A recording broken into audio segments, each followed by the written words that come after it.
In this video, I'm going to be talking about the maintenance I do on my 2019 6.7 Power Stroke by heading over to the whiteboard.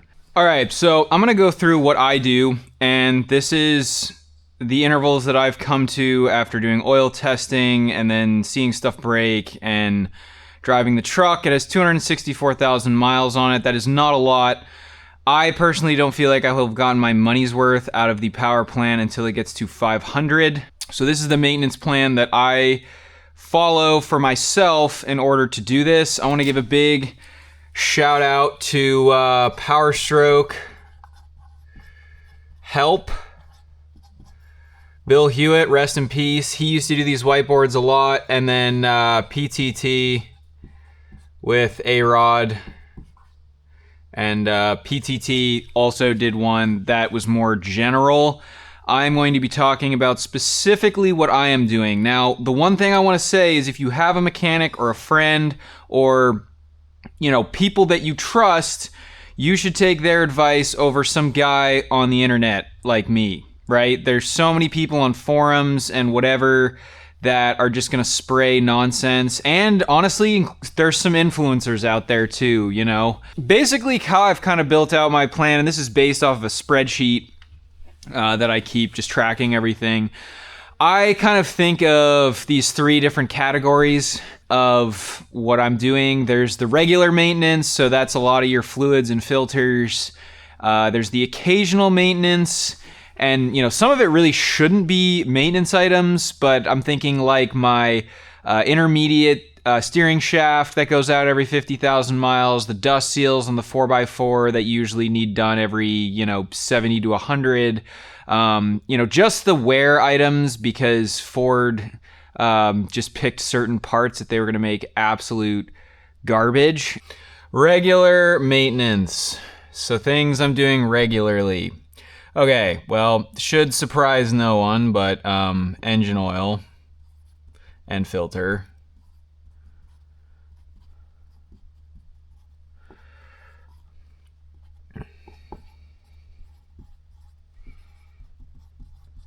$10,000 miles. Now, that is what I start with at the beginning of my test. I've done 15,000 miles. I've done 5,000 miles. I've done 3,000 miles, right? Between the 3,500 mile sample I did and the 15,000 mile sample I did, there was not a huge wear metal difference. So with this one, I think Ford says you should go 7,500 or use their intelligent oil life monitor. If you really, don't want to spend for oil testing, I guess I should note this with, wow, what is wrong with this marker? With oil testing, right? If you really want to, get the most out of your oil, then I would recommend testing. If you don't, 5,000 miles. That's what I was doing before I started testing. Just do 5,000 miles.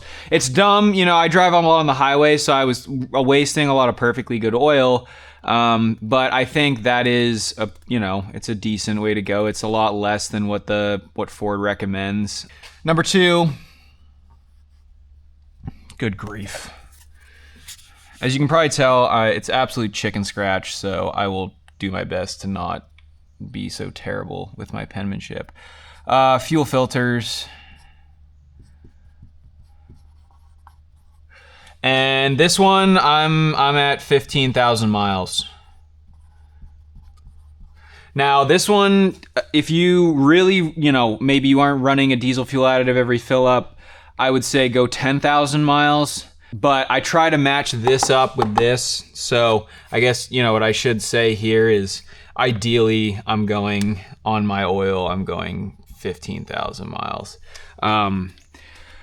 Fuel filters also 15,000 miles. Just do both, keep it clean. That's like in an ideal world. Again, I'm running tests on this, so it's not ideal. I'm changing it at 10 and then running it out from there after I do a test. But, CP4 failures are expensive. I have a disaster prevention kit.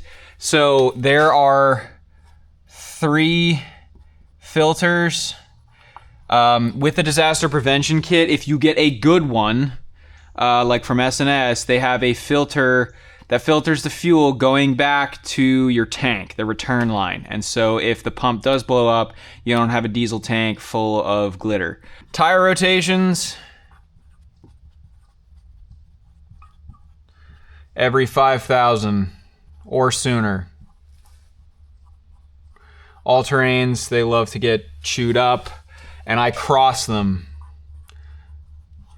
So you take the backs and you move them forward, and then you take the fronts and you cross them to the opposite rear side. So like, let's see if this, oh, great. Let's see if this is the one tire, another tire, this is the rears, this is the front of the truck.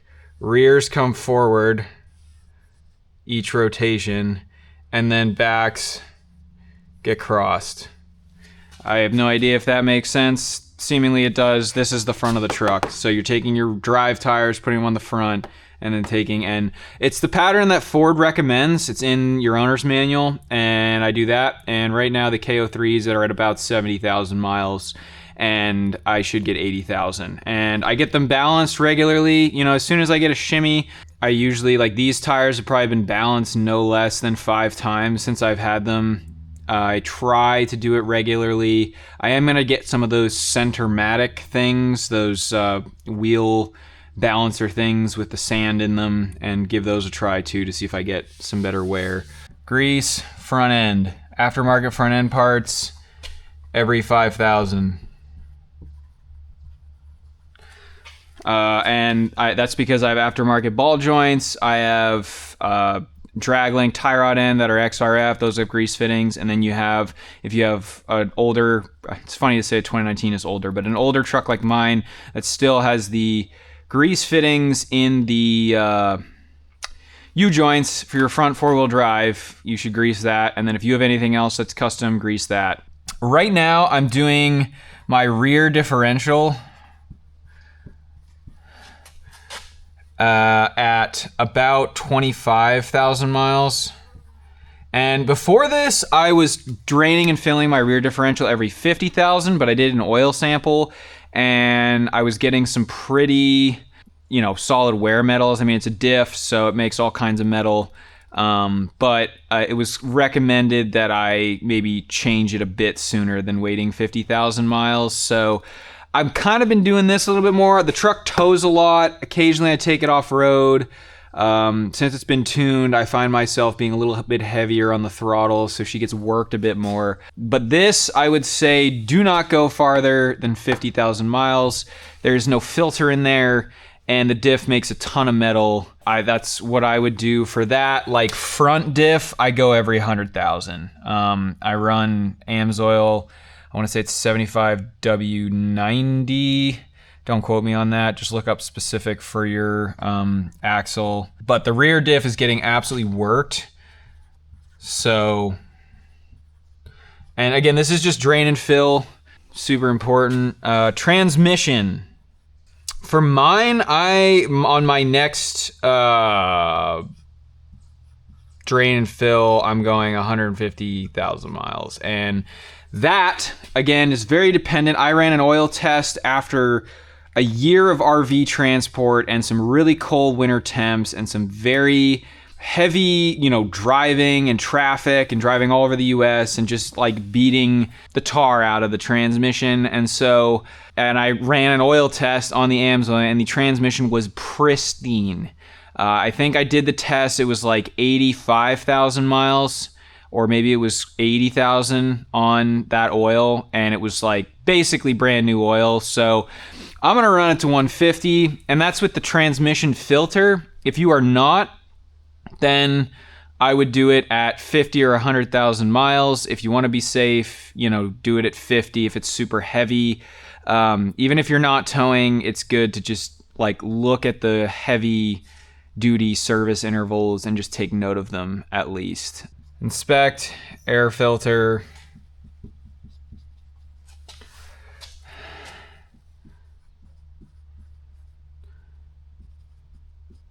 This could be like inspect air filter or expect air filter indicator, you know. I know if you still have a stock airbox, it has the flow indicator, you know, just check it, make sure everything's good. I do that with the front end and the tire rotations and just, you know, general kind of peek around. At the same time, I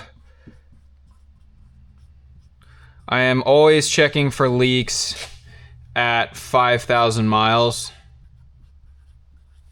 So that kind of goes on with, I made a video about this a while ago, but like go underneath your truck and just look around, you know, like look for stuff that doesn't look like it should be there.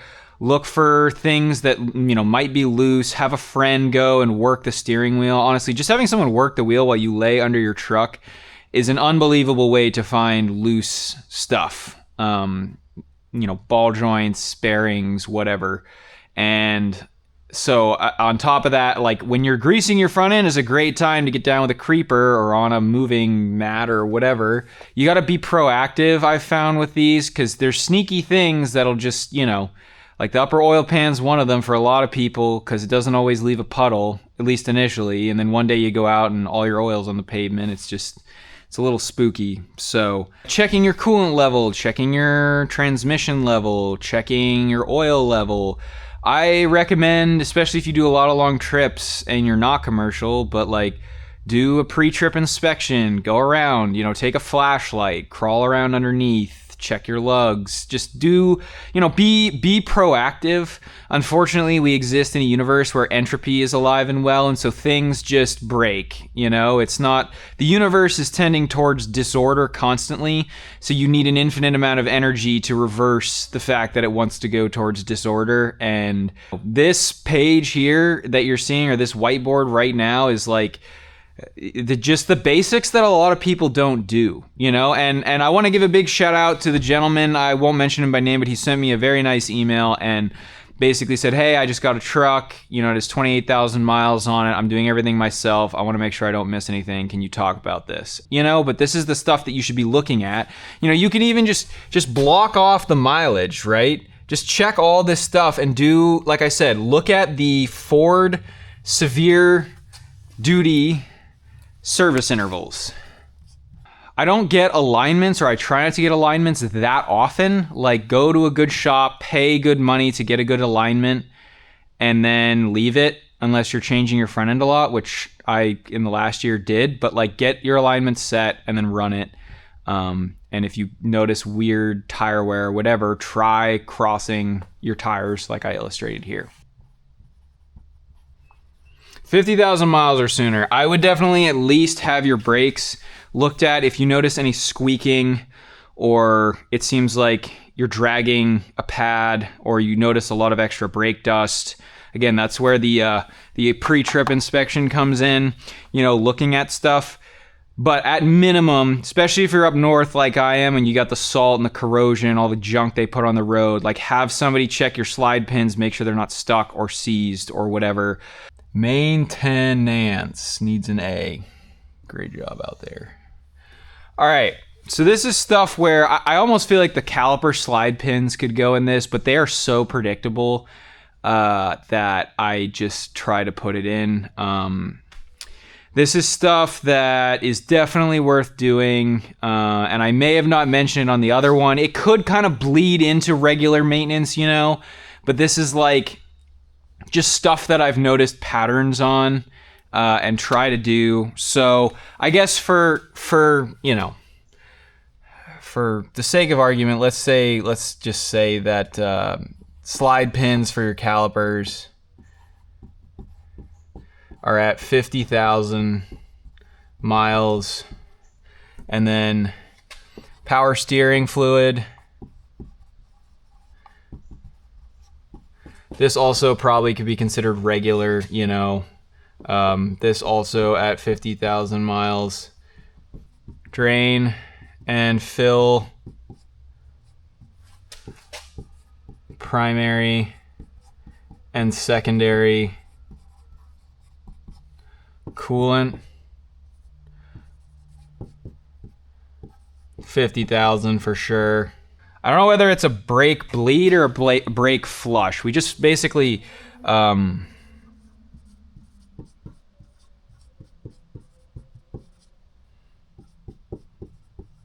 We basically just flush new fluid through the lines. That's every like 30,000, give or take, right? Right. A lot of this too, I want to be clear, like I'm not doing it exactly at 30,000 miles, right? I might do it at 25, I might do it at 35, maybe at 40 if I don't get to it. But the idea is it's getting done at some point. And you know, I'm trying to hit this and keep it up regularly. This is driving me nuts. Trying to write fast and talk at the same time. I cannot multitask for the life of me.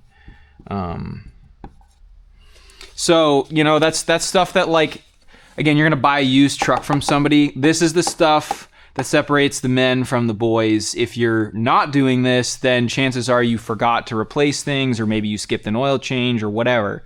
It's just details. But yeah, brake fluid flush or bleed, you know, get the old fluid out of the lines, 30,000 miles. If you're up north and you're, you know, in a lot of like, I don't know, like freeze thaw stuff, it's just helpful. Maybe when you're down south, you know, don't do it every 30,000 miles. Yeah, this is, again, the occasional maintenance. You could put transmission on here too. Kind of fits, you know, again, the differentials kind of fit on here. But it's more because this is the stuff that a lot of people just kind of forget about, those other fluids that exist. I guess like serpentine belt.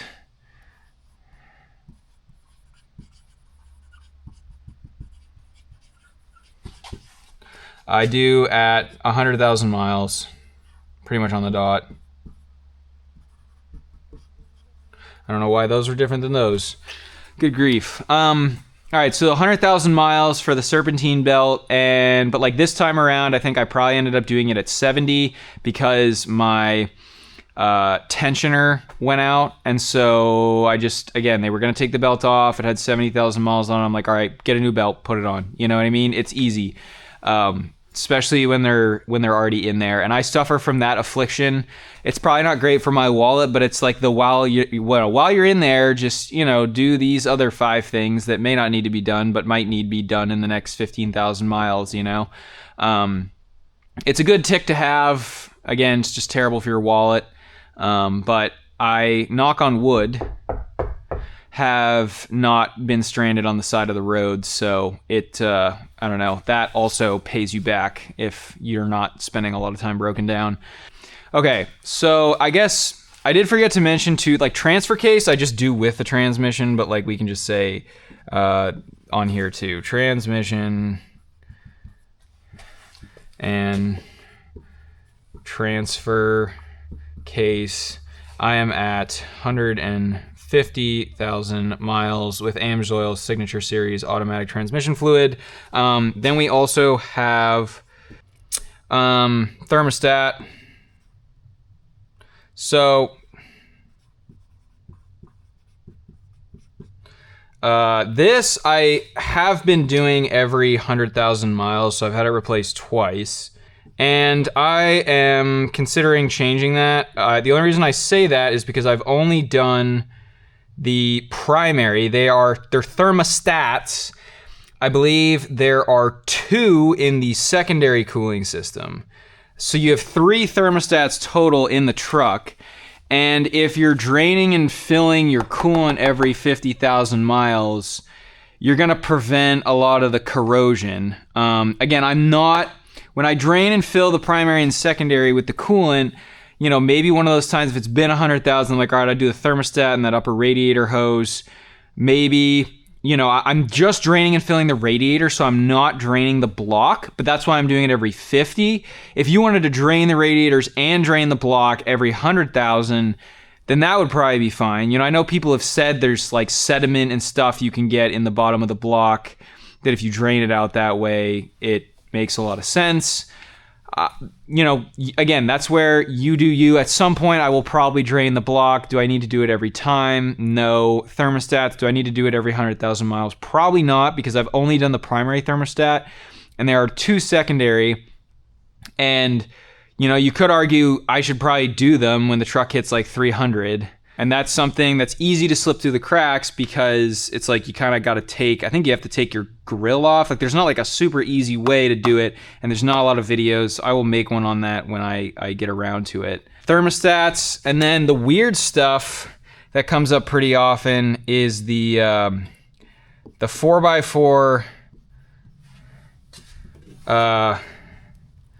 dust, I guess dust seals, not dust wipers.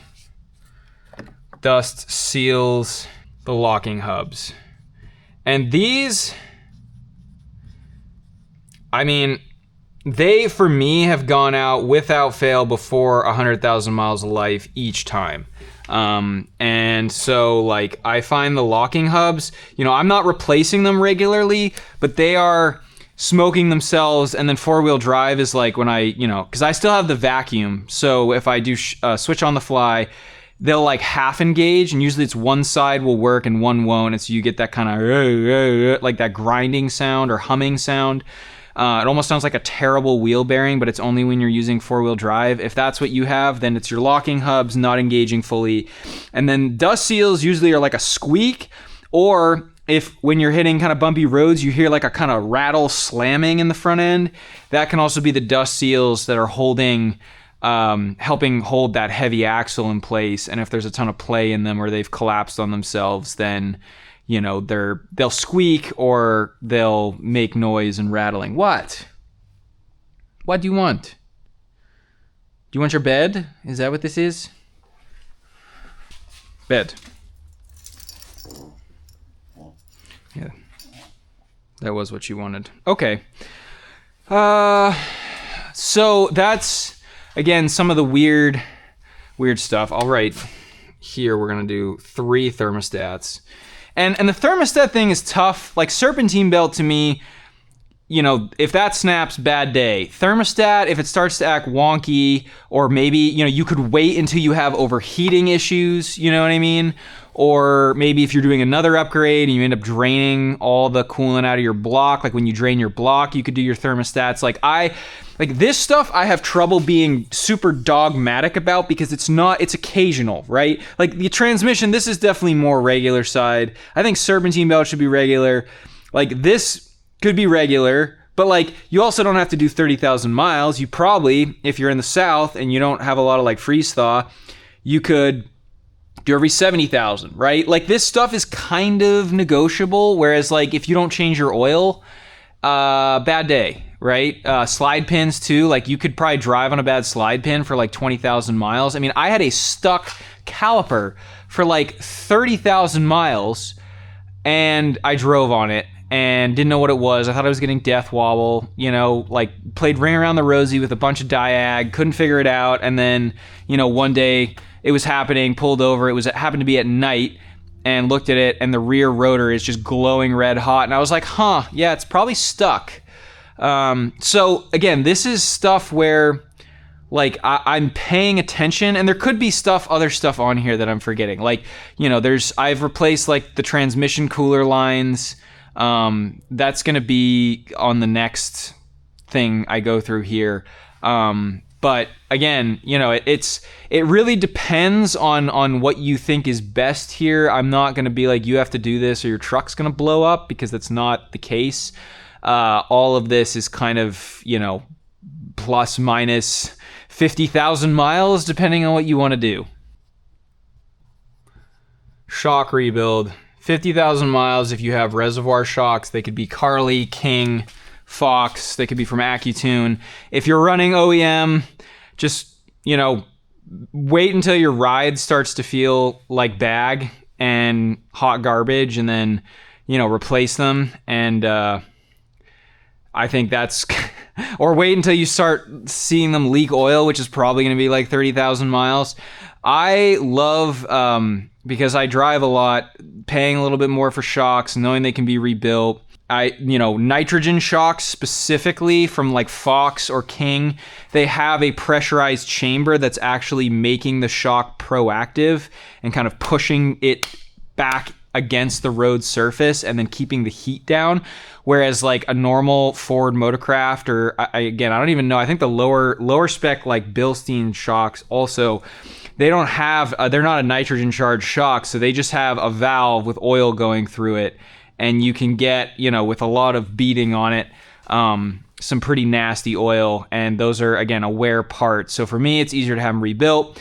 I would just check them every 50,000 if, regardless of brand and what type you're running, if you're on OEM or whatever. I will say that shocks in general, if there's one thing you're going to do to your truck, like don't buy wheels and tires. Get shocks and a steering stabilizer that are like nitrogen based, and the truck will ride better. You don't have to get a leveling kit.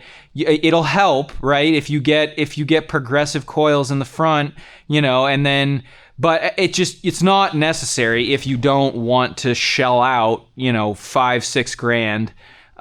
You can just get the shocks, and literally just replacing your shocks and your steering stabilizer will make the truck ride so much better. That's what I've run for the last 200,000 miles, and the truck is amazing. It handles well. It's predictable. I get in other people's trucks when they have like the OEM Ford shocks, and it just gives me the heebie-jeebies, honestly. The only other thing I just realized that would be in regular maintenance is water separator. And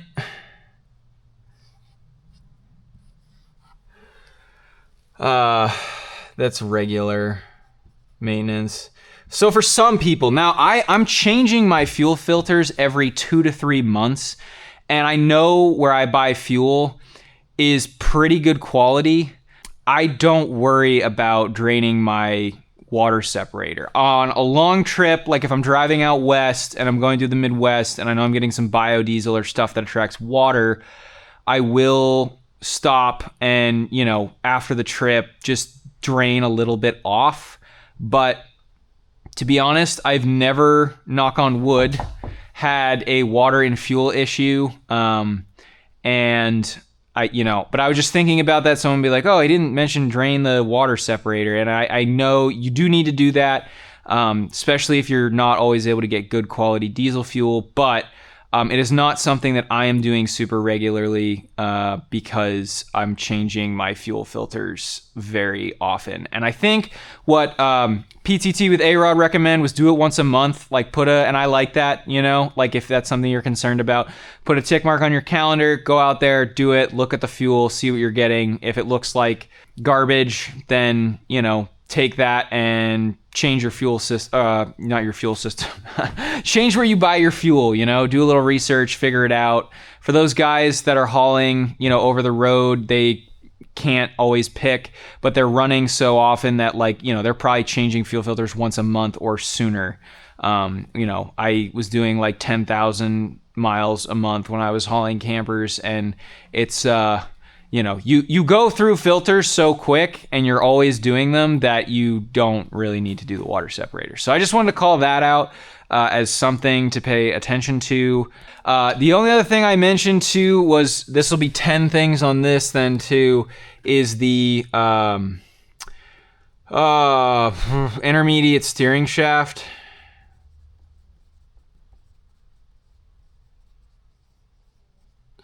All right, I don't have space. I'm just gonna say intermediate steering at like 50K. So check that.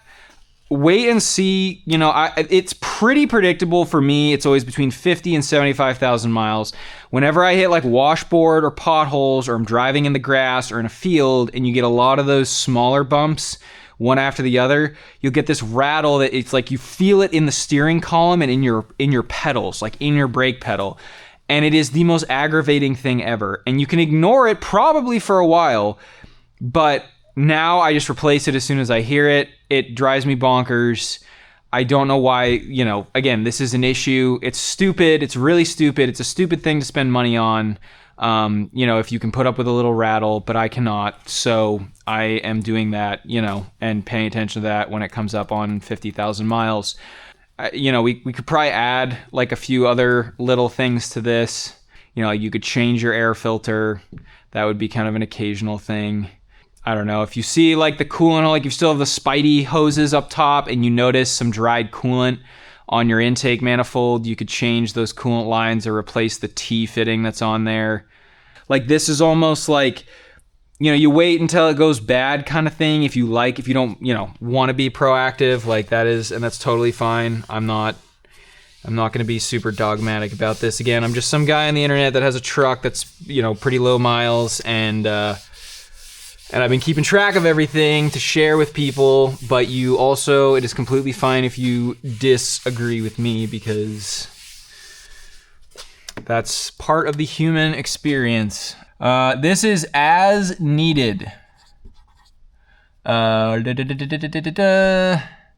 Maintenance. Try to write a little smaller because this is probably going to be a pretty exhaustive list. So, you know, this could be like your emissions sensors. You know, brakes. For sure. Pads. Rotors. Calipers. I haven't had to do brake lines yet. This is a big one that you should pay attention to, the transmission cooler lines. I replaced mine last winter with some braided lines, but I had a customer come in to pick up a camper, and he pulled in, and his truck was almost out of transmission fluid, and he was just dripping like a puddle. And one of the lines, you know, right up where it attaches to the frame there, underneath the front kind of bumper rail, was just completely broken and pissing fluid everywhere. And so if you notice any rust on those steel lines, either replace them or get braided lines, or just like pay attention to that. And that kind of goes into that, you know, every 5,000 miles while you're under there, take a look, figure out what's going on, right? Just take inventory. Is there rust forming over there? You know, am I getting some weird wear on my tires? Does it look like this ball joint is loose? You know, is my upper oil pan leaking? You know, that's a good one. Upper oil pan. I don't know. There was one year they like brought it back. I think 2011 they had a gasket. Then my year they didn't. The 17 through 19s they used silicone. And the dealer, usually if they do a pan reseal, they use a really crappy kind of silicone. And so, you know, you either need to get someone to do it with the good stuff. So don't take it to a dealer. You're just going to have to shell out for that. I mean, you could get it warranted once, but it's going to start leaking eventually. I went through that amazing experience, and it was terrible and expensive. You got your upper oil pan steering parts.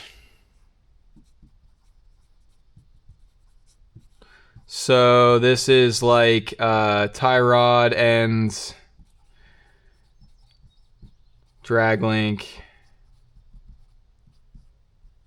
ball joints, sway bar bushings, if you have a sway bar, sway bar end links. I mean, you could just put, like I had said on the other one, that was like occasional, but this is, you know, dust seals, locking hubs. It's a high maintenance part of the truck, solid axles. My biggest pet peeve was when people say that it's solid axle, it's gonna drive like shit. No, it's not. Stop being lazy, replace your steering parts. Like, you shouldn't have an inch of play in your drag link or your tie rod or, oh, wow, what's the big one that I missed? Tie rod ends, ball joints, track bar. To me, that's like the number one culprit. You know, when people say solid axle is junk, or it steers like junk, it's your track bar. The reason it feels all sloshy is because the axle is literally floating back and forth underneath, because you have probably the upper bushing is shot, or I mean, it could be lower too. The forward ones suck. So any of that, you know, steering parts, you know, occasional stuff too, like replacing the DPF. Or you know what, I'm not even gonna say replace. I'm just gonna say like, and I said emissions sensors, we're just gonna say emissions system. Right? And at that point, you're gonna have to decide, do you want to shell out $8 grand or are you gonna lose some weight? And I won't go into details about that, but I don't know, it's just a tough position for a consumer to be put in. And if you've been following this channel for a while, you know that I am a big advocate of right to repair. And I think it's bullshit that once you buy a vehicle, you can't do what you want with it. So that's my opinion on that. But that is something that you'll have to square yourself with when the time comes, because it's really annoying. What else have I replaced? I'm trying also here to not go through upgrades, mods, you know, like I've done cold air intake, I've done an intake manifold. That stuff is not essential. My truck would be operating just the same without it. It does give you, you know, a little performance boost. My truck is somewhere between a work truck and a project truck. I like it when it makes cool turbo noises and when it go fast. So, again, if you just want to keep your truck bone stock, that's not what this video is about. I'm just trying to get through maintenance stuff. So, okay, so I had to turn the camera off and actually look at my list because, like I mentioned earlier, I can't multitask for shit. I added AC drain leak. So my 19 has a, basically it's the AC compressor drain comes out through the firewall, and it's just a hose. There's no kind of knob or anything to drain the fluid out, and so over time the water finds a path back through the firewall. And so the fix for that is to get a 90 elbow of hose, and I actually got some Lexel sealant glue, put it around the outside, stuff that right on there, no more leak. It's a pretty quick fix. You do have to take the fender well out, but that is an annoying thing that will probably happen to you at some point. The hood latch, I was getting the hood ajar light on my dashboard even when the hood was closed. The first time was scary. After that, it was just annoying. And I tried taking apart the connector, and someone had suggested, you know, clean it out with brake clean and then add some dielectric grease. I did that. It went away. Then it came back, and I think it could be from me like washing my engine or my truck. I don't know, but I replaced the hood latch and it's all fixed now. So this was like a $90, $100 part. Very annoying to spend money on that, but what are you gonna do? And CCV box. So my CCV vents to atmosphere, I have one of the cheese grater thingies. I don't really have a huge opinion on these. You know, again, they have an improved CCV box. People are swapping to that.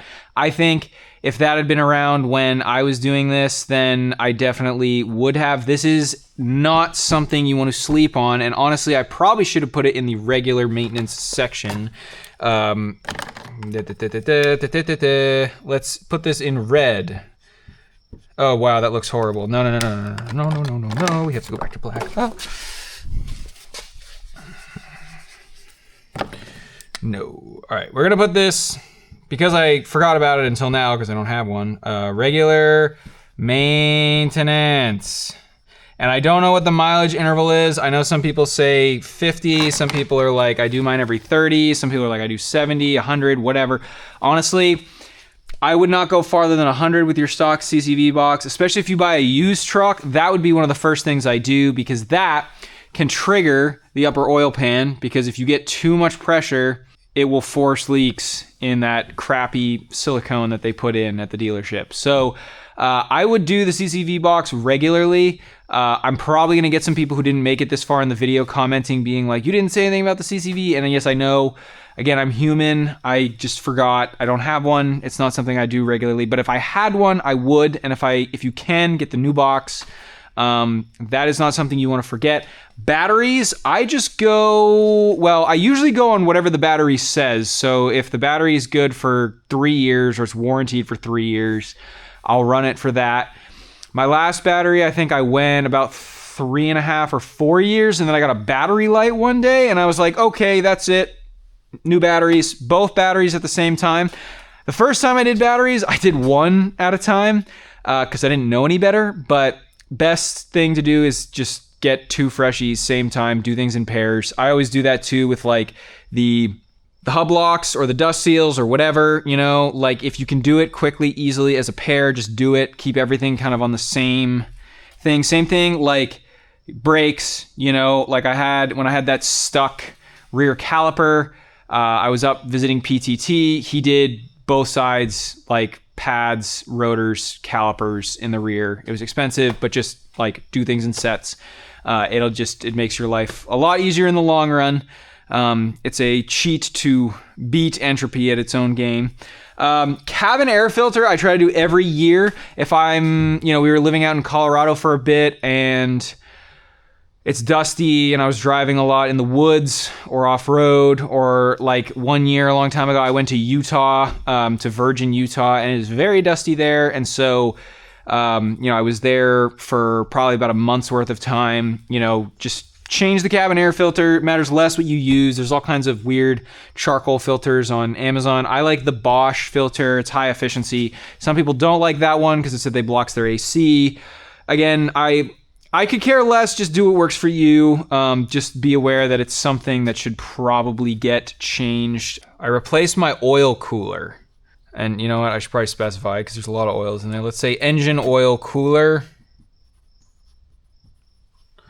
And the only reason I did that was because we were replacing my upper oil pan. And as part of that procedure, you have to get a different cooler. So because I had a 2019 upper oil pan, I had to get a new cooler that fit the 2011 oil pan. And Mishimoto actually makes an OEM style oil cooler for the 6.7s, and there's no enhanced cooling really that I've noticed. It's pretty much keeps it OEM. It just has bigger oil flow passages, and they say it's less likely to plug or get clogged. I would argue if you're changing your oil, you shouldn't have to worry about getting a plugged oil cooler, but what do I know? But I just replaced that. Did anything else weird? Still have the same leaf springs and coils in the front, and I honestly kind of debating putting 350 springs on there, not because I really want to overload the truck, but I have a plow package. So if you look, like the truck right now with nothing on it, not towing, sits perfectly level. I have the Diamondback cover and I have a deck system, so that adds some weight. Probably got 1,000 pounds on it, sits level, looks nice. As soon as I put my 24-foot deck over on it, the thing's on its beanbag. It still drives great, but it bothers me, and I don't like blinding other drivers, and so I think probably gonna do 350 springs just to level it out a bit. I do have Timbrins, but they don't level it out as much as you would think. They're great if you're just gonna be freighted all the time, but then as soon as you take your trailer off, it's like you're riding on a covered wagon again, and I don't like that. The rear pinion seal, that went out at about 250, and then the wheel bearings. So pinion seal, yeah, that was around 250. This was 215K. Again, those are like as needed. If you notice your diff leaking, just pay attention to stuff, get it fixed. Same thing with the wheel bearings. If you notice a humming or anything weird, some play. As far as the emission system goes too, I would say, if you've watched the video, and I'll link to it below, that Lake and I did with the oil testing, AMSOIL and Shell Rotella, adds a lot of contamination to your engine and your system, increases wear, whatever. If you're deciding to do whatever to do to fix that, I would definitely recommend tuning of some kind, because it completely changes the vehicle. There's a lot of good tuning options out there, and people are always asking me about what I use, and I really like AM Diesel Performance, AMDP. And I'm not affiliated with them at all. That's what I've been running. But they just write really good tunes. They run really clean. You get a ton of power. You get great fuel mileage. It totally unlocks your truck. So I would recommend, if you're looking into that, for tuning for your truck, I would highly recommend them. based on my experience. Again, if you have someone else you want to go with, that's fine, but it's a crazy world out there when you get into that side of the diesel world, and it's easy to get stuff, you know, that's bad. I know, like, they even have shared, like, they have, you know, people trying to rip off their tunes, buying it and then trying to recreate it and sell it to people, and it just is, yeah, it can get hectic pretty fast. So just be very careful and take your time when you are deciding on this particular item. Okay, that's going to do it for me. We went through regular maintenance, occasional maintenance, and as needed. I tried to be organized, but as you can see with the CCV box, like, there's always stuff that slips through the cracks. I probably missed something else.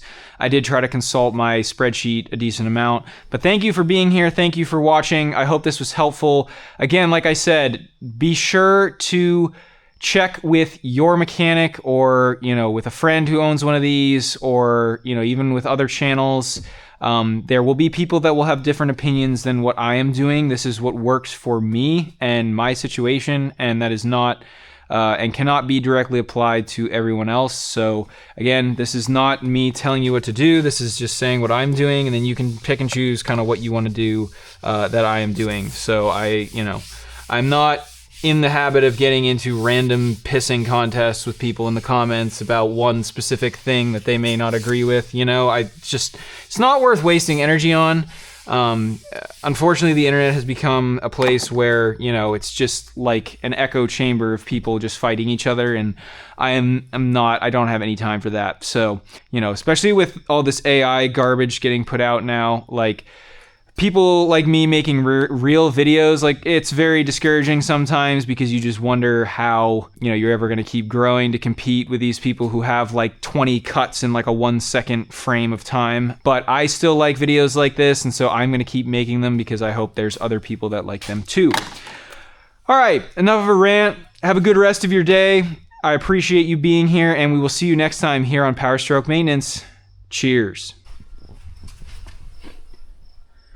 Did we just tell everyone about our maintenance secrets? You know more than anyone, don't you?